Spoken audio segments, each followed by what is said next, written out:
The other news of the day surrounded Tasmania. So you could take a view today that Tasmania got its coach and lost its stadium. That's only true from a certain point of view. The Tasmanian Planning Commission was due to lodge its report, and it was a scathing report. It simply recommended that the stadium should not be built. It found objections on the economic front, and it found objections on the aesthetic front, and seemingly everything else in between. So attention turned back to the Tasmanian Premier as to whether he would forge on, and forge on he will.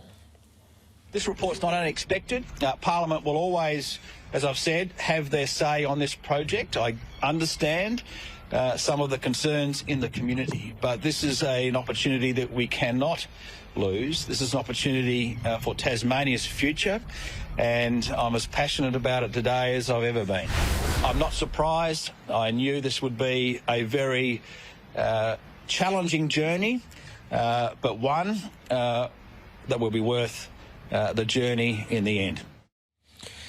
So he's got to hold his numbers together from here to deliver the stadium. All right, let me ask you all the questions that people out there at home. So it was said that there was bipartisan support for this now. Is it in the hand? Is it too dramatic to say that this whole thing is in the hands of the opposition right now? So the first step is to hold bipartisan support, and the Labor opposition gave themselves wiggle room today to digest the information thoroughly and give it proper consideration. So the government is holding its position, we're building the stadium, and the opposition just wants time to absorb. And what they'll absorb is a report that it illustrates $1.8 billion worth of debt.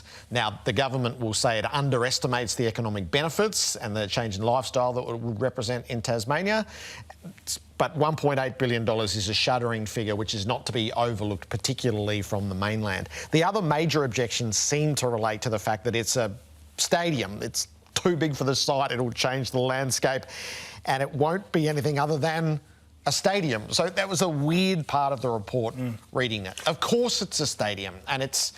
Anyway, so that's part of the tells you, though, the debate. new stadiums that have been built in recent times have all encountered this level of opposition at its inception. I absolutely recall this in Perth, and it took a Premier to stand firmly against all the objections for it, and now they have a magnificent stadium out of Perth. Will they take that precedent into account? I think they have. They have absorbed what's there in Perth and absorbed what's there in Adelaide. So if the opposition holds and remains with the bipartisan support, then it sits in the upper house where there are three independents who at no stage have tipped their hand. They're the neutrals, and one of those would likely have to vote yes. I think the view was that prior to today, two of them would have voted yes, and it would clear the upper house. Nobody knows how they will absorb this, what the community pressure will be like, and how they will vote at the end. So this was always going to be a vote of Parliament. This is the project of state significance. The planning project didn't have to grant any permits, and obviously there were no permits, but that's not the end of it. So on to the vote, and I've said this all, it either will or it won't pass. So the opposition say no, it's over. That part of it will be What over. about there is another alternative? Yeah, so I still think there's five possible outcomes. The stadium gets built. There's a compromise the stadium gets built without a roof, and they save $200 to $300 million, which is not to be sneezed at. Is there an alternative if this is seen as not the answer? Which has some private equity attached to it. Would the AFL allow the team to have its licence without the stadium, which we know is a condition for the time being, or it all gets scrapped? And there's a day where the AFL announces that the Tasmanian team won't go ahead. Okay, I won't hold you to it, but where do you see it right now? Of those five alternatives, what's most likely? I think it's a good question. I think it's a legitimate chance the stadium gets built without a roof as a compromise somewhere down the track. And I also think in my heart there won't be a day where the AFL cancels the licence. So if everything goes awry, I still think the team will play. Okay, so in that instance then you're charging on to 2028, and Nathan Buckley had significant words to say about it today with you. Yeah. So he's committed himself, if in fact they were to go down that path, that he's all in. Are they putting the cart ahead of the horse here or not? Or no, they have to do this? I think they have to prepare themselves as if the team is going to happen, and I truly believe the team will happen. And then they had the meeting with Bucks yesterday, and this was the question that he couldn't answer for Melbourne. He answered unequivocally for Tasmania. If you were offered the Tassie job tomorrow, would you take it? Yeah, well, see, that's probably the question that I asked myself before getting to the final position with Melbourne, and that's why I couldn't answer definitively with Melbourne. But I mean, so yes, the answer is yes. The answer is yes. The answer is yes. So I think Alistair Lynch has spoken about this today. There's reports that he, again, this is not fair on Nathan that the job's his. He's already been guaranteed, which is not the case. Nope. And Alistair Lynch was strong in that today. So he will sit down and they will continue to go through that process to find out their man. So a VFL team comes into the competition next year, and then you would imagine the senior coach needs to get involved pretty early.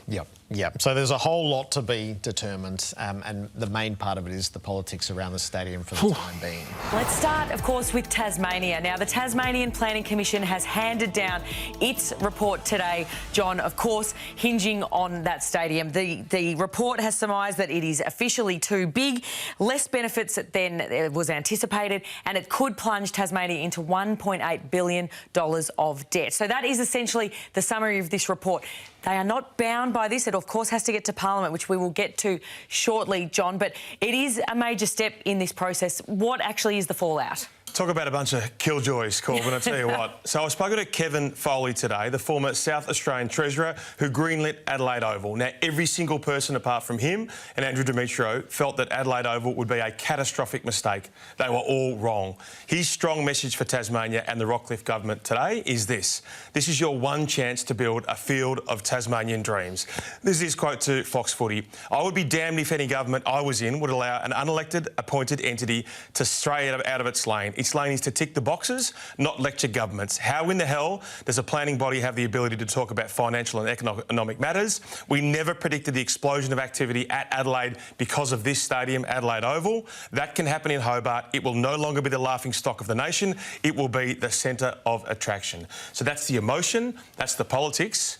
How does it happen? How does this get greenlit? Because it needs to get through the lower house and then the upper house. I spoke to my ABC colleague Chris Rowbottom about this today, and he posed a very simple question here is the info in the report bad enough to flip those that have already committed their support? So let's just say, for argument's sake, that where people are positioned at the moment is where they stay. And when I say people, I mainly mean the two major parties here, obviously, in the Liberal Party and the Labor Party. If everybody holds their current position, it will get through the lower house. Then we go to the upper house, and basically it'll be 15 individuals that will decide it. So as it sits at the moment, we basically know how 12 of them are going to vote, unless, again, information changes based off this report. But for the sake of the argument, let's say it doesn't for the time being. Then it comes down to potentially 3. And very potentially it comes down to just 1. And the one MP that we're looking at here in part of this is a woman by the name of Beck Thomas. She is an independent for the northern suburbs of Hobart.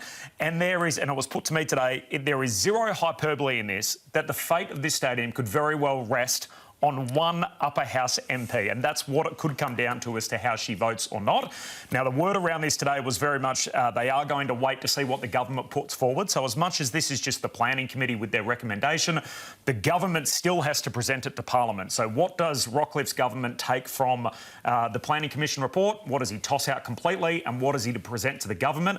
And that ultimately is what the MPs are going to vote on, not the Planning Commission report that was presented today. So Beck Thomas, of course, the member for Elwick, former Glenorchy mayor, no less. So she is born and bred Tasmanian. It could all fall to her hand, which is just quite incredible, Corbin. Now, John, I listened to all of this and my immediate thought goes to delays. We know things have been pushed back in a timeline sense for Tasmania. I know their AFLW outfit was hoping for 2027. It's looking at least 28 on that front as well. I mean, if you're the AFL, you sit back and look at this, and I would imagine it is another hurdle potentially in the way. What do they think about this? Of course, privately they are worried, but they're very much publicly holding the line. They said as much in a statement today. Andrew Dillon's legacy will not be walking away from the new stadium or a 19th licence in Tasmania. Now, potentially there is a trigger clause, a $4.5 million fine if a portion of this stadium is not built by 2027. If we're talking about $4 million in a competition that generates hundreds of millions, in a stadium that's likely to be, I don't know, $1.5 million, that's not going to be the breaking point. And he's had a tough year. He's not turning an entire state against him. You've been to Adelaide Oval when it's been fully booked. It's extraordinary. We've been to every iteration of a gather round. It's amazing. So Adelaide Oval generates the economic activity in the CBD. That generates the activity that allows them to pay for live, allows them to pay for gather round. Gather round allows the best retail politician in Australia, in Peter Malinauskas, to tell a story of their wineries, of their fine food, of everything that makes South Australia tick and makes its constituents proud. That's what happens when you get something like an amazing stadium like this. The only guarantee that they won't be able to get Dua Lipa or Ed Sheeran or Taylor Swift there is if they try to play football in Bellarive. It's not going to happen.